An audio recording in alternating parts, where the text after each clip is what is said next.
أهلا بيكم في الموسم الثاني من برنامج بيزنس في كلمتين اللي رجع لكم بمحتوى أقوى بس لسه خفيف وكلمتين سهلين. الموسم ده ركزنا على أسئلة بتشغل أي صاحب بيزنس في مواضيع زي التمويل، التكنولوجيا، التحول الرقمي والتسويق. كل سؤال في دماغك له إجابة، وكل إجابة وراها فرصة تكبرك. والثلاث حلقات الجايين هنتكلم عن موضوع التحول الرقمي. بنسمع كتير كلام بيقول digital transformation، digitization، تحول رقمي، automation. يعني إيه الكلام ده؟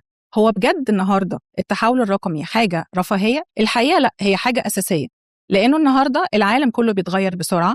العميل بتاعك كصاحب شركة أو بيزنس عايز حاجته تتنفذ بسرعة وبمنتهى الدقة وبسهولة. في نفس الوقت التكنولوجي بتتغير، الماركت حوالينا بيتغير، فبالتالي هو السؤال الحقيقي: أنت جاهز للتحول ده؟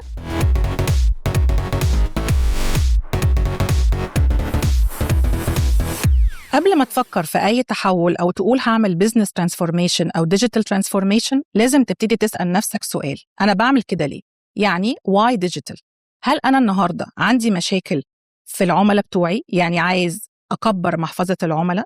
عندي customer satisfaction issues، فمحتاج إن أنا أراجع تجربة العميل بتاعتي أو إيه المشاكل اللي ممكن تكون عندي؟ هل أنا عايز أزود الربحية بتاعتي؟ هل أنا عايز أزود إنتاجية؟ business efficiency؟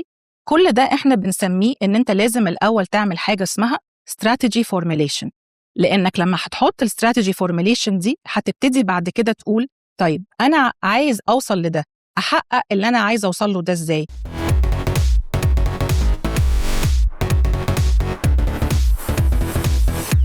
هنا بيجي بقى the how، انا هوصل ازاي او هحقق ازاي الاهداف اللي انا حطيتها لنفسي. لازم اول حاجه ابص على التكنولوجي ستاك بتاعتي. هل أنا عندي الأنظمة الداخلية تسمح لي أو جاهزة إنها توصلني للأهداف اللي أنا حطيتها لشركتي؟ دي نمرة 1. نمرة 2، هل أنا النهاردة عندي فريق عمل جاهز إن هو يمشي معايا الجيرني دي والتجربة دي والتطوير ده؟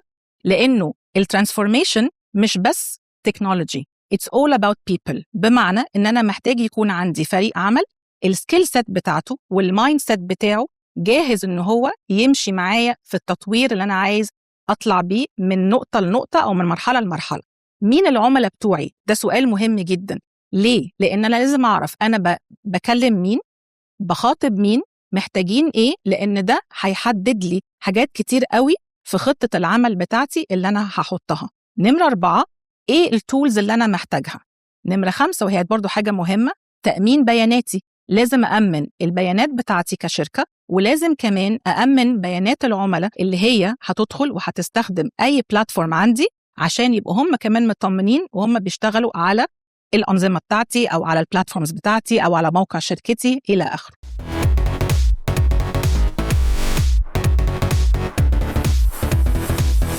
النهاردة في تولز كتيرة وفي طرق كتيرة ممكن تساعدك إنك تعرف أنت فين من التحول الرقمي ده، زي مثلا الديجيتال ماتيوريتي اندكس أو assessments أو surveys.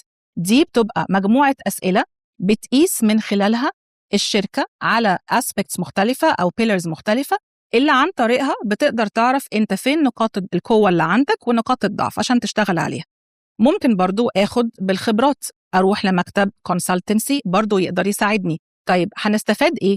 هنستفاد إن إحنا لما هنحط أكشن بلان أو هنحط خطة لفريق العمل بتاعنا، هقدر أحدد فيها أنا محتاج إيه، محتاج خبرات، محتاج أجهزة، محتاج أنظمة، محتاج تدريبات. هقدر أقيس كمان عليها البروجرس بتاعي، وأقدر كمان أشوف إيه الحاجات اللي أنا محتاج أعملها كأكشنز تصحيحية أو تصويبية عشان أنتقل من نقطة للتانية.